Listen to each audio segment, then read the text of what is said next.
શ્રીમદ ભાગવત કથા નવમો સ્કંદ ભાગ 12. આગળના ભાગમાં આપણે જોયું કે રાવણ સીતાજીનું અપહરણ કરી આકાશમાર્ગે લંકા જવા ઉપડી જાય છે.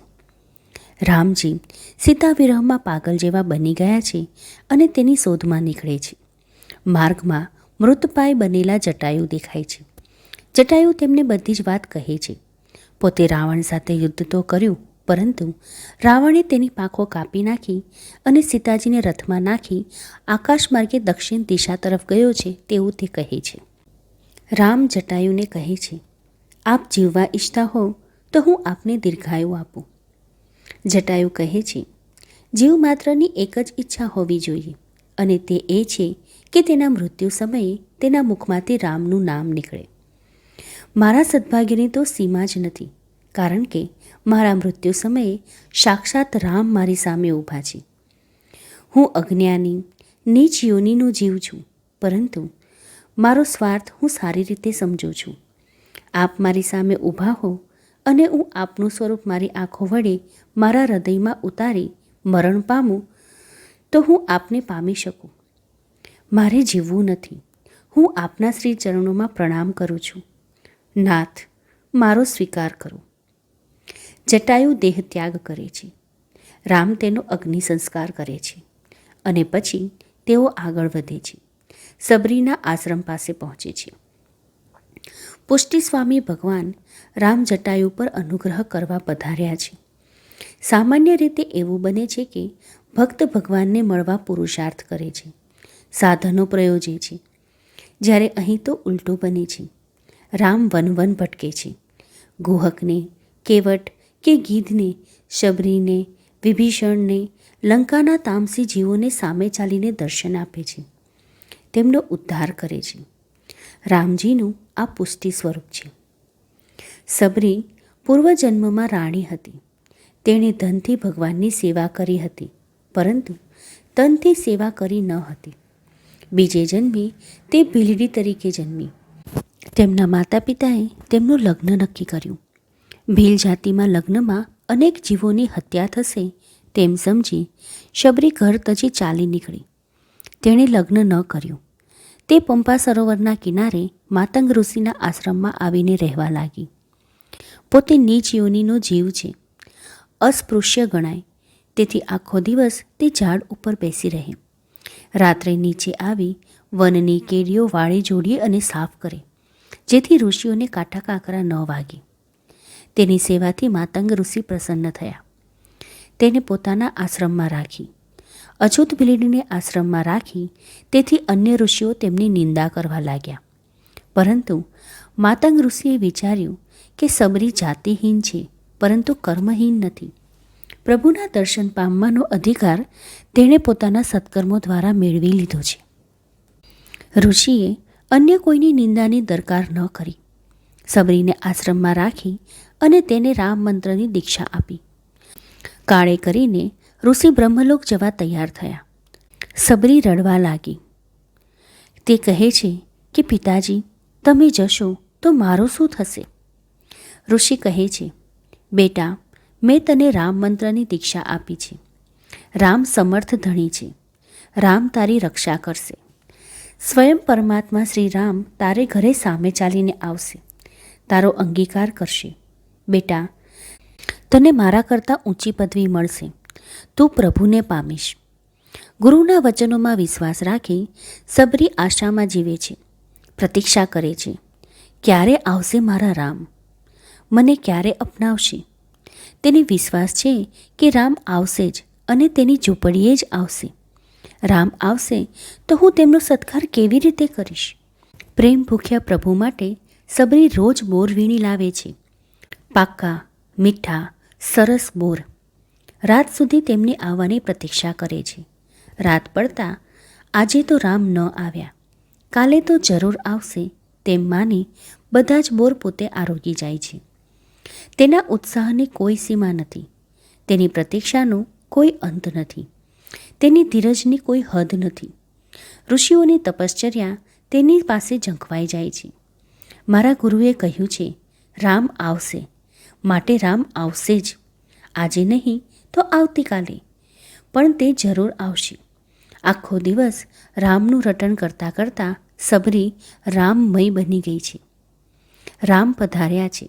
પંપા સરોવરની નજીક આવી પહોંચ્યા છે. ઋષિઓને ખબર પડી અને તેમને થયું, આપણે કોણ?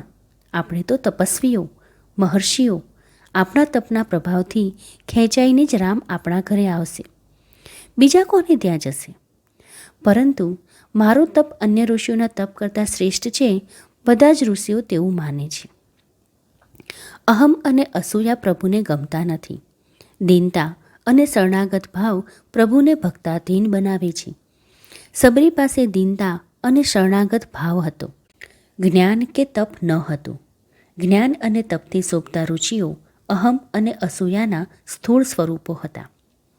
પ્રભુ પધાર્યા. ઋષિમુનિઓ તેમને લેવા દોડ્યા. રામે કહ્યું, મારે તો મારા પરમ ભક્તના ઘરે જવું છે. ઋષિઓ વિચાર કરે છે, પ્રભુનો પરમ ભક્ત અને તે આ જંગલમાં વસે છે અને આપણે કોઈ તેમને ઓળખતા નથી. ઋષિઓને વિભ્રમ થયો. કોણ હશે એવો પરમ ભક્ત જેના ઘરે સામે ચાલીને શ્રી રામ પોતે જઈ રહ્યા છે? રામના પગલાં પડે છે માતંગ ઋષિના આશ્રમ તરફ. રામની પ્રતીક્ષા કરતાં કરતાં અત્યંત વૃદ્ધ બની ગયેલી શબરી હંમેશાની માફક બોર વીણીને લાવી છે. તેણે ઉડતા સમાચાર સાંભળ્યા છે કે રામ પંપા સરોવર તરફ આવે છે. મન ઉડીને શ્રી રામના ચરણોમાં પડી ગયું છે. તનની સુધ રહી નથી. તે આશ્રમના પગથિયા ઉપર બેઠી છે. તનમાં શક્તિ નથી, પરંતુ મન પવન વેગે ઉડી રહ્યું છે અને ભગવાન રામચંદ્રજી તેની ઝૂંપડી તરફ પધારે છે. ઋષિઓને આશ્ચર્ય સાથે ખેદ થાય છે. સબરીને ખબર નથી કે રામ ઝૂંપડીના દ્વાર પાસે આવી ગયા છે.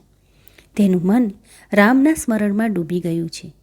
રામ ઝૂંપડીના આંગણામાં પધારે છે અને કહે છે, શબરી, હું તારે ઘરે આવ્યો છું. ચાલીને થાકી ગયો છું, ભૂખ્યો છું. સબરી પાસે બોર હતા, સરસ મજાના પાક્કા મીઠા બોર, પરંતુ તેમાં કદાચ એકાદું ખાટું બોર આવી જાય તો? મારા પ્રભુને તો સર્વોત્તમ બોર જ ખવડાવાય. તે એક બોર લે છે, ચાખી જુએ છે. તેમાં અમૃતનો સ્વાદ છે. ચાખીને તે શ્રી રામને આપે છે. આકાશમાં વિમાનમાં બેસી સ્થિર થયેલા તેઓ શબરીને શ્રી રામને ધરાવેલા આ ભોગ જોઈ આશ્ચર્ય આનંદ અનુભવે છે. સબરીએ ચાખેલું બોર વખાણતા વખાણતા રામ ખાય છે. સબરીના એઠા બોર ખાઈ રામ તૃપ્ત બને છે. ભક્ત ભગવાનનો અજીઠો પ્રસાદ ખાવાની લાલસા રાખે છે. અહીં તો તેથી વિરુદ્ધ થયું. ભગવાને ભક્તનો એઠો પ્રસાદ ખાધો, પ્રેમથી ખાધો, પ્રશંસા કરીને ખાધો. સબરી શુદ્ધ પ્રેમ લક્ષણા ભક્તિનું સાક્ષાત સ્વરૂપ છે. પ્રભુએ તેના ચાખેલા બોર આરોગ્યા છે. બોર ખાઈ ઠળિયા જમીન ઉપર નાખ્યા, તેની સંજીવની વનસ્પતિ ઉગી નીકળી છે. એ જ સંજીવની દ્વારા લક્ષ્મણજીને જીવતદાન મળ્યું છે. ભગવાન ભક્ત ઉદ્ધારક છે. ભક્ત પોતે પણ અન્યને ઉદ્ધારી શકે છે. પંપા સરોવરનું પાણી બગડી ગયું હતું, દુર્ગંધ મારતું હતું. કોઈને પીવા લાયક તો શું, પણ હાથ ધોવા લાયક પણ રહ્યું ન હતું. મુનિઓએ રામને કહ્યું, આપ સરોવરના પાણીમાં પગ પધરાવો તો પાણી પવિત્ર બને, અમારું કલ્યાણ થાય. ભગવાને કહ્યું, સબરીએ નાનપણમાં તે સરોવરનું પાણી પીધું હતું, તેથી સરોવરનું પાણી અભડાઈ ગયું માની તમે તેને મારી હતી. ત્યારથી પાણી બગડી ગયું છે. જે વસ્તુ મારા ભક્તના કામની નથી તે કોઈના કામની ન રહે. આ પાણીને શુદ્ધ બનાવવાની શક્તિ મારામાં નથી. મારા પગને ધોવાથી ગંગા ઉત્પન્ન થઈ શકે, પરંતુ આ સરોવરનું પાણી નિર્મળ ન બની શકે. તેને નિર્મળ બનાવવાનો એક જ રસ્તો છે, અને તે એ છે કે સબરી તેમાં સ્નાન કરે, અથવા સબરીના ચરણો ધોઈ તે જળ સરોવરમાં પધરાવો, તો જ આ સરોવરનું પાણી શુદ્ધ થાય. ઋષિઓએ અહમ છોડ્યો. અસ્પૃશ્યતાના ભાવને તિલાંજલિ આપી સબરીને તે સરોવરમાં સ્નાન કરવા વિનંતી કરી. સબરીએ સ્નાન કર્યું અને પાણી નિર્મળ કાચ જેવું મીઠું મધુરું બની ગયું. આ છે સબરી ઉદ્ધારની કથા. પંપા સરોવરથી ચાલી રામ લક્ષ્મણ ઋષિમુખ પર્વત તરફ આવ્યા છે.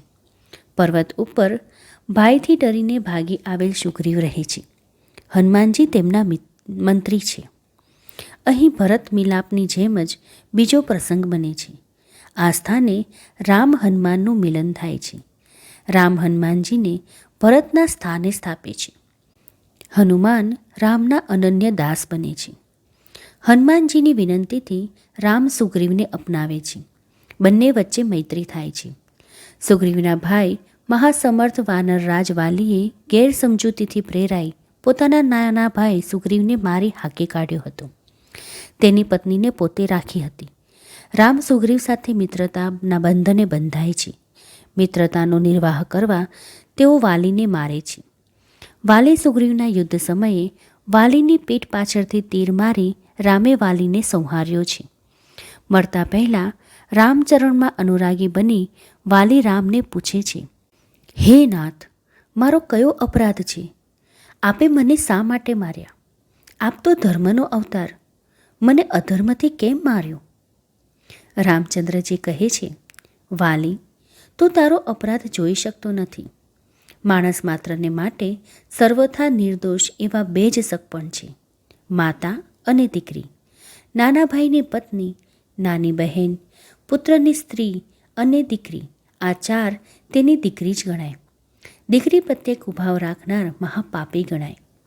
તે તારા નાના ભાઈની પત્ની પ્રત્યે કુભાવ રાખ્યો. આવું વર્તન પશુઓમાં સહેજ સ્વાભાવિક રીતે જોવા મળે છે. તે તેમ કર્યું છે, તેથી તારામાં અને પશુમાં કશો જ તફાવત નથી. તને પશુ સમજી મેં આ રીતે તને માર્યો છે. એ અધર્મ નથી, ધર્મ છે. વાલીને પોતાના દોષ સમજાય છે. રામ રામ બોલતા તે પ્રાણ ત્યાગ કરે છે. રામ સુગ્રીવને કિષ્કિંધાનું રાજ્ય આપે છે. સુગ્રીવ સીતાજીને શોધવાનું વચન આપે છે. આગળની કથા આપણે આવનારા ભાગમાં સાંભળીશું. જો આપને આ કથા વાર્તા સાંભળવામાં રસ પડતો હોય તો મારી ચેનલને લાઈક, સબસ્ક્રાઈબ અને શેર અચૂકથી કરશો. જય શ્રી કૃષ્ણ.